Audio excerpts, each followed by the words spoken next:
a pair of earrings using Briolettes. You want to start with a pair of matched Briolettes.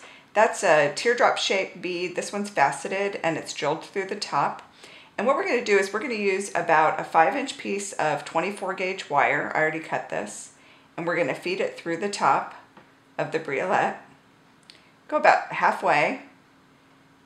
Now we're going to bend the wire over the top of the Briolette. That's going to be on one side. We're going to crisscross the other wire there.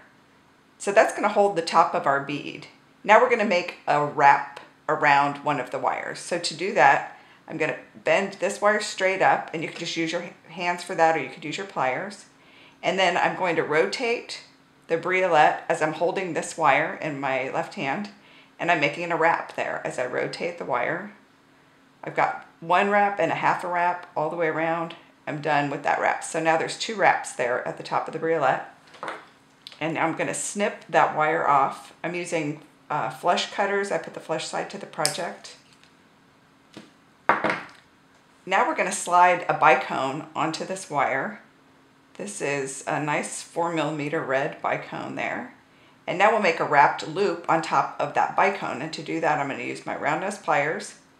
I'm going to bend the wire over 90 degrees like that. I'm going to set the round nose pliers into that 90-degree angle. Bring the wire around. I've got half a loop formed. Reposition so the bottom jaws of the plier are in there so I can make a complete loop. Whoop. So now I've got a complete loop there. Now if I hold the loop flat with the pliers that way, I can wrap that tail around twice. I'm going towards the bicone, so the wrap is going towards the bicone. Wrap twice, and now I can trim with my flush cutters as before. There is one of our earrings almost done. Now we just need to put it on the earring wire. This is our earring wire. And to open this up, I'm going to push half of the loop away from me like opening a gate.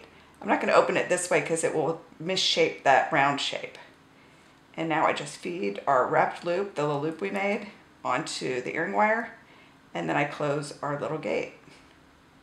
You can squeeze that a little bit closed. So there's one earring already done.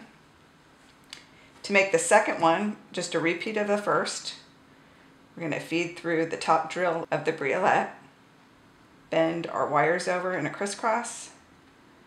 We're going to bend one wire straight up, rotate twice, and then you can kind of push those wraps down together if they get loose. I'm going to cut the wire with the flush cutters, feed on the bicone, and make a wrapped loop here. Pinch it above 90 degrees, half a loop, reposition next part of the loop, hold on to the loop flat, wrap the tail twice. Now we cut it with the flush cutters. That one's almost done. Then we open our earring wire as before. I'm going to slide it away from me so it doesn't lose its shape. Slide on the earring wire. I have to slide it on the back end because that little ball's in the way.